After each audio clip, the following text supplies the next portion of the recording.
ప్రకాశం జిల్లా లింగోజిపల్లిలో జరిగిన లక్షిత్ మృతిపైన ఇంకా అనుమానాలు కొనసాగుతూనే ఉన్నాయి. లక్షిత్ని ఎవరైనా హత్య చేశారా అనే కోణంలో పోలీసుల విచారణ కొనసాగుతోంది. ప్రస్తుతం మనకు అందుతున్న సమాచారం ప్రకారం హత్య కోణంలోనే పోలీసులు ఈ విచారణను కొనసాగిస్తున్నారు. లక్షిత్ కుటుంబ సభ్యులు కూడా బలంగా చాలా స్పష్టంగా ఆరోపిస్తున్నారు, తమ బిడ్డని కావాలనే కొందరు వ్యక్తులు కిడ్నాప్ చేసి హత్య చేశారని అనుమానిస్తున్నారు. లక్షిత్ది హత్య కాదని చెప్పడానికి తమ దగ్గర ఒక్క సాక్ష్యం కూడా లేదని లక్షిత్ బంధువులు చెప్తున్నారు. పోలీసులు కూడా ఇదే కోణంలో లక్షిత్ కేసుని విచారిస్తున్నారు. అయితే ప్రస్తుతం లింగోజిపల్లి గ్రామంలో ఉద్రిక్త పరిస్థితులు నెలకొన్నాయి. ఎందుకంటే లక్షిత్ది హత్య కాదని కొందరు వాదించడం, అంతేకాదు లక్షిత్ని చంపింది గ్రామస్తుల్లోని కొందరు వ్యక్తులని మరికొందరు వాదించడం, అంతేకాదు లక్షిత్ని హత్యకు కుటుంబంలోని వ్యక్తులే కొందరు కారణమై ఉండొచ్చని మరికొందరు మాట్లాడడం. ఇవన్నీ చూస్తుంటే ఒక్కసారిగా లింగోజిపల్లి గ్రామంలో ఉద్రిక్త పరిస్థితులు కనిపిస్తున్నాయి. లింగోజిపల్లి గ్రామానికి సుమన్ టీవీ వెళ్ళింది. అక్కడ గ్రౌండ్ రిపోర్ట్ని పూర్తి స్థాయిలో రికార్డ్ చేసింది. లక్షిత్ మరణానికి గల కారణాలని ఎంక్వైరీ చేసే ప్రయత్నం చేసింది. సుమన్ టీవీ ప్రతినిధి కిరణ్ లింగోజిపల్లి గ్రామంలో ఉదయం నుంచి వివిధ వ్యక్తులతో మాట్లాడాడు. అట్లాగే ఎక్కడైతే లక్షిత్ డెడ్ బాడీ దొరికిందో ఆ ప్రాంతానికి కూడా వెళ్ళి లక్షిత్ ఎలా వెళ్ళాడు, ఆ ప్రాంతానికి వెళ్ళిన ప్లేస్కి, అట్లాగే లక్షిత్ ఏ ప్రాంతానికైతే ఎక్కడైతే డెడ్ బాడీగా దొరికిండో ఆ లక్షిత్ ఏ దారి గుండా వెళ్ళాడో ఆ దారిని కూడా కనిపెట్టే ప్రయత్నం చేశాడు సుమన్ టీవీ ప్రతినిధి కిరణ్. ఒకసారి ఆ విజువల్స్ అన్నీ చూద్దాం. లక్షిత్ సంబంధించిన విలేజ్లో లక్షిత్ ఎలా వెళ్ళాడని చెప్పే విజువల్స్ సుమన్ టీవీ స్క్రీన్లో మీరు చూడొచ్చు. ప్రస్తుతానికి లక్షిత్ కుటుంబ సభ్యుల విజువల్స్ చూస్తున్నారు. వాళ్ళు నిన్న పోలీసుల ముందు ఆ గ్రామస్తులు, లింగోజిపల్లి గ్రామస్తులు ధర్నా చేస్తున్న విజువల్స్. నిజానికి ఇప్పుడు మీరు స్క్రీన్లో కనిపిస్తున్న ఈ విజువల్స్ చూస్తే మీకు అర్థమవుతుంది, ఈ దారిలోనే లక్షిత్ లింగోజిపల్లి గ్రామం నుంచి సూరేపల్లి గ్రామం వైపు నడుచుకుంటూ వెళ్ళి ఉండొచ్చనే ఒక అనుమానం కలుగుతుంది. నిజానికి లక్షిత్ లింగోజిపల్లి గ్రామంలో అదృశ్యమయ్యాడు. ఆ తర్వాత 2 రోజుల తర్వాత అంటే 8వ తేదీ ఉదయం 11 గంటలకు లక్షిత్ లింగోజిపల్లి గ్రామంలో అంగన్వాడీలో నిద్రిస్తున్నట్టుగా అక్కడ ఉన్న వాళ్ళందరూ భావించారు. అంగన్వాడీ కేంద్రం నుంచే అదృశ్యమయ్యాడు. ఇది మొదటి పాయింట్. అయితే ఆ తర్వాత 2 రోజులు వెతికారు, బుధవారం అంతా వెతికారు. గురువారం ఉదయం ఇదే లింగోజిపల్లి గ్రామానికి దాదాపు 2.5 కిలోమీటర్లు, దాదాపు 3 కిలోమీటర్ల దూరం ఉంది ఆ ప్రాంతం. 3 కిలోమీటర్ల దూరంలో మీరు చూస్తున్న దారిలో సుమన్ టీవీ కెమెరా మీకు విజువల్స్ చూపిస్తుంది, ఎక్స్క్లూజివ్ విజువల్స్. ఇది సూరేపల్లి గ్రామానికి వెళ్ళే దారి. ఇంత దూరం లక్షిత్ ఎలా నడుచుకుంటూ వెళ్ళాడు, లక్షిత్ ఎలా ఈ దారి గుండా వెళ్ళాడనే ప్రశ్న కలుగుతుంది. ఆ సూరేపల్లి గ్రామానికి అంటే అంగన్వాడీ కేంద్రానికి దాదాపు 3 కిలోమీటర్ల దూరంలో గురువారం ఉదయం డెడ్ బాడీగా కనిపించాడు. చాలా స్పష్టంగా అక్కడున్న లింగోజిపల్లి గ్రామస్తులందరితో మాట్లాడితే చాలా స్పష్టంగా ఒకటే ఆరోపణ చేస్తున్నారు, ఖచ్చితంగా లక్షిత్ని కొందరు టార్గెట్ చేసి హత్య చేసి ఉంటారని లింగోజిపల్లి గ్రామస్తులు చెప్తున్నారు. లింగోజిపల్లి గ్రామస్తులు అనేక రకాల డౌట్స్ను కూడా బయటకు వ్యక్తం చేస్తున్నారు. సుమన్ టీవీ వెళ్ళి వాళ్ళతో మాట్లాడినప్పుడు ఇది ఖచ్చితంగా లక్షిత్ హత్యే అని చాలా బలంగా లింగోజిపల్లి గ్రామస్తులు ఆరోపిస్తున్నారు. ఎందుకంటే డెడ్ బాడీ దొరికిన ప్రాంతంలో ముందు రోజు అంటే బుధవారం రోజు ఆ ప్రాంతంలో కూడా ఈ గ్రామస్తులు వెళ్ళి లక్షిత్ కోసం గాలించారు, కానీ అక్కడ ఎటువంటి ఆధారాలు దొరకలేదు. గురువారం నాడు మళ్ళీ నెక్స్ట్ రోజు ఉదయం అక్కడికి వెళ్ళేసరికి అక్కడ లక్షిత్ డెడ్ బాడీ పడిపోయింది. మనకు దారంగా కాళ్ళకి తాడులా కనిపించిందంతా లక్షిత్ మొన గొలుసు అంటారు, అంటే వెండితో తయారు చేసిన మోత అది గొలుసు. ఆ గొలుసు అది దారం కాదు, అతని కాళ్ళకి ఎవరు ఎటువంటి తాడు కట్టలేదు. లక్షిత్ బోర్లా బొక్కల పడిపోయి డెడ్ బాడీగా కనిపించాడు అని చెప్పేసి గ్రామస్తులు చెప్తారు. అసలు లింగోజిపల్లి గ్రామస్తుల ఒపీనియన్ ఏంటో, ఆ విలేజర్స్ ఒపీనియన్ ఏంటో ఒక్కసారి సుమన్ టీవీతో మాట్లాడారు. ఒకసారి ఆ ఒపీనియన్ మీరు వినండి. అవన్నీ తప్పు మాటలు సార్. కావాల్సి పక్కా ప్లాన్గా ఎవరో ఒకళ్ళు తీసుకుపోయిండ్రు. అది కాంట్రాక్టులు చేసిండ్రు. కానీ 3 రోజులు మేము రేయిబోగులు తిరిగితే కాంట్రాని పిల్లోడు మళ్ళీ 3వ రోజు కనపడ్డాడు. ఇది పక్కగా అనుకున్న ప్రకారమే మర్డర్ చేసిరు. అభం సుబంధి అని మాటలు రాని పిల్లోడిని చేసిందంటే వాళ్ళను వదిలిపెట్టొద్దు. ఆ చంద్రబాబు నాయుడు కూడా దండం పెట్టి చెప్తున్నా, ఆ వ్యక్తిని బయటికి తీసుకొచ్చి శిక్షించాలని, అతనికి శిక్ష పడాలని కోరుకుంటున్నా. పోయిందంట సారు, ఆ షేనామ పోయిందంట. అది దొల్లాడు ఆడను. ఆ రోజు లేడు. మరుసనాడు మళ్ళా మనుషులు తీసుకొని ఆమె పోయింది ఆడటారు. పోయారకు ఆడ ఉన్నాడు పిల్లగాడు కళ్ళమ్మ నీరు పడుతున్నాయండి అయితే 2 రోజులు బాలు బతికే ఉన్నాడు, తిరుగుతూనే ఉన్నాడు, ఎవరు గమనించలేదు. కనిపించలేదు బాబు. అయితే ఎవరైనా దాపెట్టి పిల్లోని దాపెట్టే సార్ ఆ పని చేసింది. దాపెట్టే సార్ ఆ పని చేసింది. ఇది లక్షిత్ గురించి ఆ ఊరి లింగోజపల్లి గ్రామస్తులు చెప్పిన మాట. అంటే లక్షిత్ని ఖచ్చితంగా కొందరు వ్యక్తులు అంగన్వాడీ నుంచి లక్షిత్ని కిడ్నాప్ చేశారు, లేకపోతే ఎత్తుకెళ్లారు. 2 డేస్ 2 రోజులు దాచిపెట్టిన తర్వాత హత్య చేసి డెడ్ బాడీని ఆ పంట పొలాల్లో పడేసి వెళ్ళిపోయారని గ్రామస్తులు చెప్తున్నారు. మనతో మాట్లాడిన వాళ్ళంతా, సుమన్ టీవీతో మాట్లాడిన వాళ్ళంతా ఆ రోజు అంటే మంగళవారం ఉదయం నుంచి గురువారం ఉదయం వరకు లక్షిత్ కోసం గాలించిన వాళ్ళు, వెతికిన వాళ్ళు కూడా. మంగళవారం రోజు లక్షిత్ ఉదయం 11 గంటలకు అంగన్వాడీ కేంద్రంలో 11 గంటల వరకు ఉన్నాడు. అంగన్వాడీలో పనిచేసే ఒక ఆయాకి లక్షిత్కి పరిచయం ఉంది. ఆయాని చూస్తూ ఆయా వెంటే తిరిగేవాడు లక్షిత్. ఆ ఆయా ఊర్లో గుడ్లు పంచేందుకు వెళ్ళింది. ఇటువంటి పిల్లలకి గుడ్లు పౌష్టికాహారాన్ని పంచే ప్రోగ్రాం ఒకటి ఉంది. ఈ నేపథ్యంలో ఆయా లక్షిత్ ఫ్యామిలీ దగ్గరికి వచ్చింది. లక్షిత్ని వెంటేసుకొని ఉదయం ఒకసారి గుడ్లు పంచేసింది. అతనికి కళ్ళు మూసుకుపోవడం, నిద్రకు రావడంతో లక్షిత్ని మళ్ళీ తీసుకొచ్చి అంగన్వాడీ కేంద్రంలో వదిలేసింది. వెళ్తూ అంగన్వాడీ టీచర్ ఎవరైతే అక్కడ టీచర్గా ఉంటారో అంగన్వాడీ టీచర్కి లక్షిత్ గురించి చెప్పేసి వెళ్ళింది. లక్షిత్ నిద్రపోతున్నాడు, అతను చూసుకోమని. నిజానికి అంగన్వాడీ కేంద్రంలో కేవలం 6 పిల్లలే ఉన్నారు లక్షిత్తో పాటు. నిన్న అన్నారు కొందరు వ్యక్తులు లక్షిత్ ఒక కుర్రాడి చెయ్యి కొరికి పారిపోయాడు. నిజానికి చెయ్యి కొరికి పారిపోవడం అనేది పచ్చి అబద్ధమని అర్థమవుతుంది. అక్కడ చెయ్యి కొరకాల్సిన అవసరం లక్షిత్కి లేదు. లక్షిత్ అదృశ్యమయ్యే కొన్ని నిమిషాల ముందు వరకు మనకున్న గ్రౌండ్ రిపోర్ట్ ప్రకారం లక్షిత్ అంగన్వాడీ కేంద్రంలో నిద్రపోతున్నట్టుగానే తెలుసు. ఆయా చెప్పే మాటలు వింటే ఈ విషయం మీకు చాలా స్పష్టంగా అర్థమవుతుంది. ఒక్కసారి ఆ లక్షిత్ అదృశ్యమవడానికి ముందు ఏం జరిగిందో అంగన్వాడీ ఆయా మాటల్లో మీరే వినండి. ఆయా సుమన్ టీవీతో మాట్లాడింది. వచ్చేసరికి 1/2 గంట అలాగైంది. వస్తే బాబు ఆ ప్లేస్లో లేడు. మేడం బాబు వేడు మేడం అనేసి అడిగితే బాబు నీ వెనకాల వచ్చాడు కృష్ణకుమారి అనేసి. నా వెనకాల ఎలాగ వస్తాడండి, మీకు చెప్పాను కదా బాబు బయటకు వస్తాడు, నిద్రకు వచ్చాడు పడుకోబెట్టమని అంటే ఇంక నీతోనే వచ్చాడు కదా నువ్వు తీసుకెళ్ళావు అనుకున్నాను అన్నది. నాతోనే ఎందుకు వస్తాడండి, నేను ఎప్పుడో పోయాను, ఆ పిల్లోడు వచ్చింది చూసుకోలేదు, మీకు చెప్పే పోయాను కదా మేడం అంటే ఇంటికి పోయి ఉంటాడు అనేసి అన్నారండి. అంటే ఇంకెప్పుడు వాళ్ళ అమ్మ ఈమె ఎప్పుడు ఫోన్లో చెప్పుకుంటారండి. అంటే వాళ్ళ అమ్మే తీసుకురావడం తీసుకెళ్ళడం వాళ్ళ అమ్మే చేస్తుంది. ఒకప్పుడు బాబు ఇంటికి వెళ్తుంటాడండి. వీళ్ళు ఫోన్ చేసి చెప్పుకొని ఉంటారులే అనుకొని నా కార్యక్రమంలో నేను ఉన్నాను. ఉంటే ఇంక పిల్లలకి అన్నం అవి పెట్టుకొని అంట్లు కడుక్కుంటుంటే వాళ్ళ అమ్మ వచ్చి బాబు అక్క అనేసరికి బాబు 11 ఆ టైంకి వచ్చాడు కదా సురేఖ అనేసి అన్నాను. అంటే రాలేదు అక్క అనేసరికి ఇంకా మా భయం వేసి పిల్లోడి తల్లి నేను ఇద్దరం ఇంకా వాళ్ళ రిలేటివ్స్ వాళ్ళ ఇంట్లో అంతా ఎతికేమో ఒకవేళ అక్కడికి కానీ పోయాడేమో అనుకున్నాం. ఇంకా పోయి చూస్తే ఎక్కడ లేకపోయేసరికి వాళ్ళ రిలేటివ్స్ కూడా ఎక్కడైనా మిద్దె ఎక్కడేమో చందులో గొంతుల్లోనే ఉన్నాడేమో అని వాళ్ళ బజార్ అంతా ఎతికారు. మొత్తం ఊరంతా జల్లెడ పట్టు ఎక్కడ కనిపించకపోయేసరికి ఇంకా మైక్లోని కూడా చెప్పారు, అనౌన్స్ చేసి ఇలా బాబు మిస్సింగ్ అందరూ వచ్చి వెతకండి ఇది అదంటే అందరం పోయి పొలాలు అటంతా ఎతికాం. ఒకవేళ ఇటు నుంచి కానీ ఇలా వెళ్ళిపోయాడేమోనని.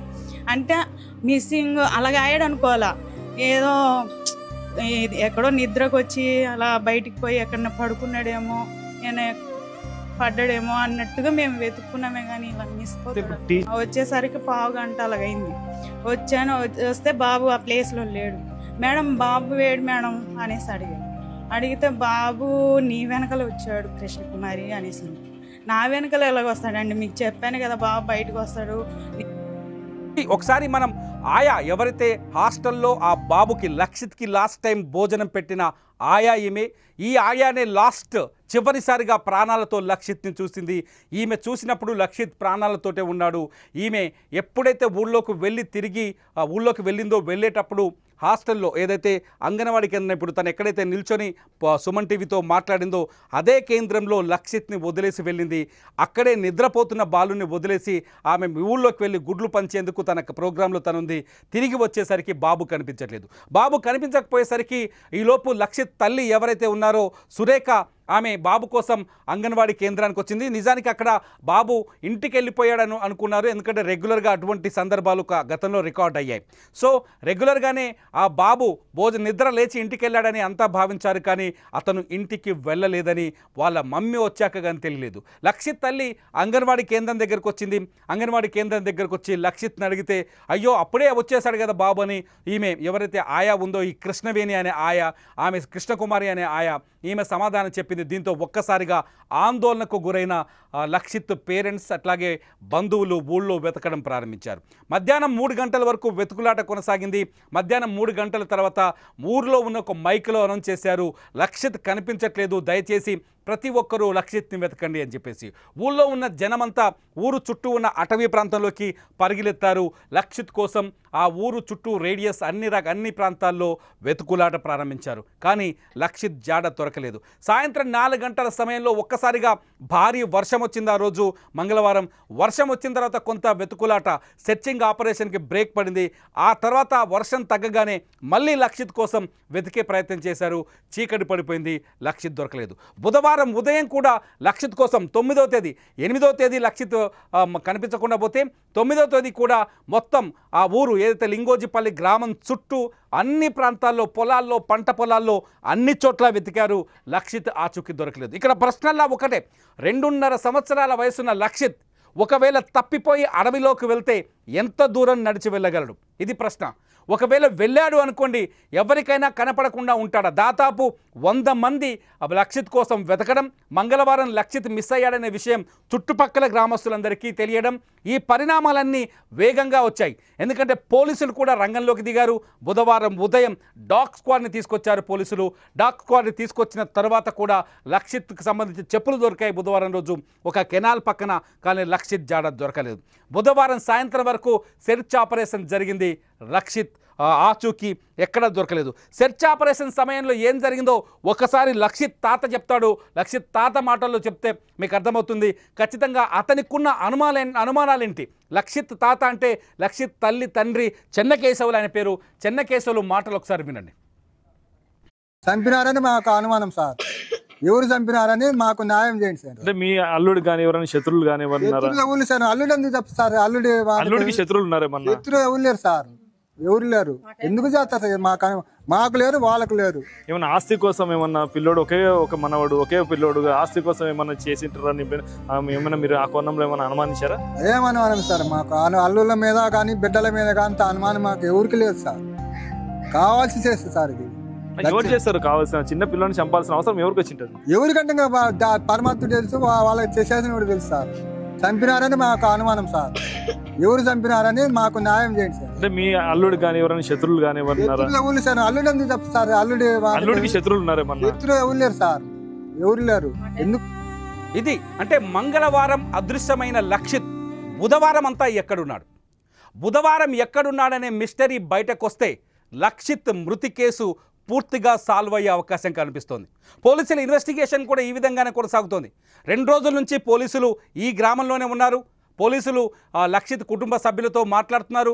లక్షిత్ ఫ్యామిలీ మెంబర్స్ పోలీస్ స్టేషన్కి వెళ్తున్నారు, అక్కడ ఆందోళన చేస్తున్నారు, ధర్నాలు చేస్తున్నారు. లక్షిత్ ఆచూకీ తెలియాలని హత్య చేసింది ఎవరో కనిపెట్టాలని చెప్తున్నారు. కానీ బుధవారం అంతా వెతికారు, లక్షిత్ దొరకలేదు. గురువారం రోజు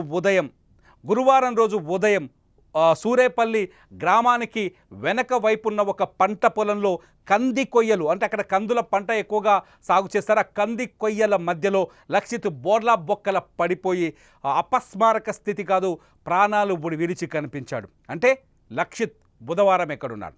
ఎవరు లక్షిత్ని బుధవారం రోజు దాచిపెట్టారా?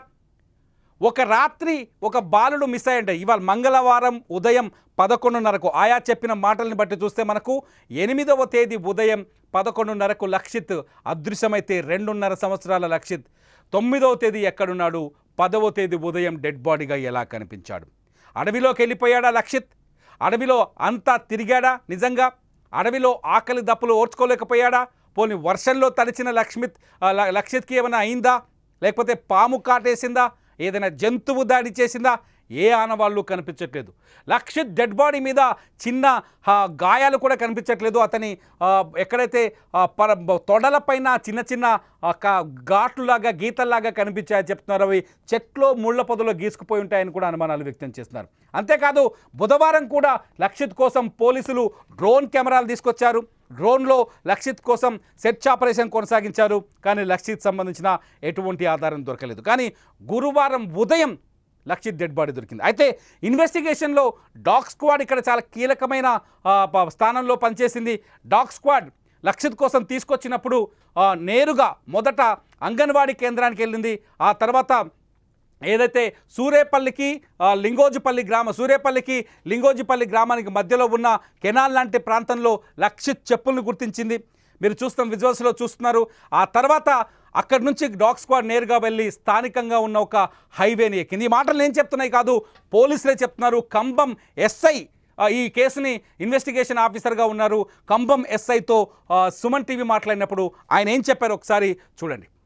ఆ ఊరికి ఒక 3 కిలోమీటర్స్ డిస్టెన్స్లో ఉన్న 2 to 3 కిలోమీటర్స్ డిస్టెన్స్లో ఉన్న నల్లవాగులో బాబు చెప్పులు కనపడ్డాయి. ఆ చెప్పులు కనపడ్డ దాన్ని బట్టి మేము డాగ్ స్క్వాడ్ని పిలిపించాము. తర్వాత క్లూస్ టీమ్ని కూడా పిలిపించాము. ఏదన్నా ప్రింట్స్ కానీ ఏమైనా వస్తాయనే ఉద్దేశంతో డాగ్ స్క్వాడ్ని పిలిపించినా కానీ ఆ డాగ్ స్క్వాడ్ ఆ చుట్టుపక్కలంతా తిరిగి ఒక హైవే మీదకి వెళ్ళిపోయింది. హైవే మీదకి వెళ్ళిపోతే ఆ హైవేలో ఎవరన్నా తీసుకెళ్లారా లేకపోతే ఏమన్నా చేశారా అనే ఉద్దేశంతో ఆ ఇన్వెస్టిగేషన్ కొనసాగించాం. దానిలో భాగంగా ఆ ఇన్వెస్టిగేషన్ జరుగుతూ ఉండగానే 10వ తారీఖున ఉదయం సూరేపల్లి గ్రామ పొలాల్లో బాబు మృతదేహం లభ్యమైంది. ఆ బాబు మృతదేహం లభ్యమైన దానిపైన మేము ఆ బాబు మరణం పైన అనుమానాలు ఉండబట్టి ఇక్కడ డాక్టర్లను కూడా కాకుండా ఫోరెన్సిక్ ప్రొఫెసర్స్ ఎవరైతే ఉంటారో అసిస్టెంట్ ప్రొఫెసర్స్ వాళ్ళని పిలిపించి స్పాట్ పిఎం చేయించడం జరిగింది. దానికి సంబంధించి వాళ్ళందరూ కూడా ఆ డాక్టర్ గారు అన్నీ కూడా ఏవైతే ప్రిజర్వ్ చేశారో వాటన్నిటిని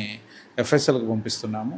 ఆ ఎఫ్ఎస్ఎల్కి పంపిస్తే ఆ వచ్చే రిపోర్ట్స్ని బట్టి అలాగే ఫర్దర్గా మా ఇన్వెస్టిగేషన్లో ఏవైతే ఉంటాయో అవన్నీ కంప్లీట్ చేసిన తర్వాత ఇన్వెస్టిగేషన్ అంతా కంప్లీట్ చేసి ఆ బాబు మరణానికి సంబంధించి ఎవరైతే కారకులు ఉంటారో ఏం చేస్తుంటారో వాళ్ళందరి మీద కూడా కఠిన చర్యలు తీసుకోవడం జరుగుతుంది. ఇక్కడ మనం ఒక విషయాన్ని స్పష్టంగా అర్థం చేసుకోవచ్చు. పోలీసులు చెబుతున్న మాటలు కావచ్చు, గ్రామస్తులు చెబుతున్న మాటలు కావచ్చు, లక్షిత్ తాత చెప్పిన మాటలు కావచ్చు, మనం ఏదైతే లక్షిత్ అదృశ్యమైన అంగన్వాడికి డెడ్ బాడీ దొరికిన సూరేపల్లిలోని పొలానికి ఉన్న దూరాన్ని కావచ్చు, వీటన్నింటిని ఒక్కసారి అబ్జర్వ్ చేస్తే ఖచ్చితంగా లక్షిత్ మరణం వెనుక మరో వ్యక్తి ప్రమేయం ఉందని, లక్షిత్ది 100% హత్యే అన్న కోణాన్ని ఇక్కడ మనం ఖచ్చితంగా అనుమానించవచ్చు. అంతేకాదు పోలీసులు కూడా ఇదే కోణంలో విచారణ జరుపుతున్నారు. మీకు సబ్ ఇన్స్పెక్టర్ చెప్పిన మాటలు చూస్తే చాలా స్పష్టంగా అర్థమవుతుంది. లక్షిత్ని కనిపెట్టేందుకు వచ్చిన డాగ్ స్క్వాడ్ హైవే పైకి ఎక్కిందని చెప్పేసి. సో ఖచ్చితంగా లక్షిత్ డెత్ వెనుక బిగ్ మిస్టరీ ఉంది, ఇంకొక పర్సన్ అది ఉంది, ఖచ్చితంగా మరో వ్యక్తి ప్రమేయం ఉందనేది అర్థమవుతుంది. అది ఖచ్చితంగా గ్రామస్తుల్లో ఆ నిందితుడు ఉన్నాడా, ఇదే గ్రామంలో ఉన్నాడా, ఉద్దేశపూర్వకంగా హత్య చేశాడా అనే సందేహాలు చాలా స్పష్టంగా బలపడుతున్నాయి. లక్షిత్ తల్లి సురేఖ కూడా సుమన్ టీవీతో మాట్లాడారామే. లక్షిత్ తల్లి చాలా స్పష్టంగా చెప్తున్నారు, ఖచ్చితంగా నా కొడుకుని ఖచ్చితంగా కొందరు టార్గెట్ చేసి చంపారు అని చెప్తున్నారు. చంపిన వ్యక్తులు ఎవరు అనేది పక్కన పెడితే ఖచ్చితంగా నా కొడుకుది న్యాచురల్ డెత్ కాదు, తిండి లేక నీళ్లు లేక నిద్ర లేక చనిపోలేదు, ఖచ్చితంగా నా కొడుకుని చంపేశారు అని చెప్తున్నారు. ఒక్కసారి సురేఖ మాటలు విందాం, లక్షిత్ తల్లి మాటలు. 2 days తర్వాత బాడీ 3 kilometers అవేలో కనిపించింది సార్. ఇది నార్మల్ డెత్ అయితే కాదు సార్, కన్ఫామ్గా ఇది ప్రీ ప్లాన్డ్ మర్డర్ లాగే ఉంది. అంత ప్లాన్ చేసుకొని తర్వాతే మర్డర్ చేసినట్టుంది. అంగన్వాడీ వాళ్ళు కూడా దీనికి హెల్ప్ చేసినట్టుగా ఉన్నారు సార్. మా అనుమానం ఖచ్చితంగా వాళ్ళ నెగ్లిజెన్సీ వల్లే బాబుకి ఈ పరిస్థితి వచ్చింది సార్. వాళ్ళు నెగ్లిజెన్స్ చేసి బాబు బయటికి వెళ్తున్నా చూసి కూడా పట్టించుకోకపోవడం అనేది వాళ్ళ నెగ్లిజెన్సీనే సార్. దీంట్లో టీచర్ ఎందుకు అలా ప్రవర్తించిందని చెప్పేసి మీరు భావిస్తున్నారు? కావాలనే సార్, ఆమె కావాలని చేసింది, ఆమె ఇన్వాల్వ్మెంట్ ఉండే ఈ మర్డర్ జరిగింది, అందువల్లే ఆమె ఇలా మాట్లాడుతుంది. 2 days తర్వాత బాడీ 3 kilometers అవేలో కనిపించింది సార్.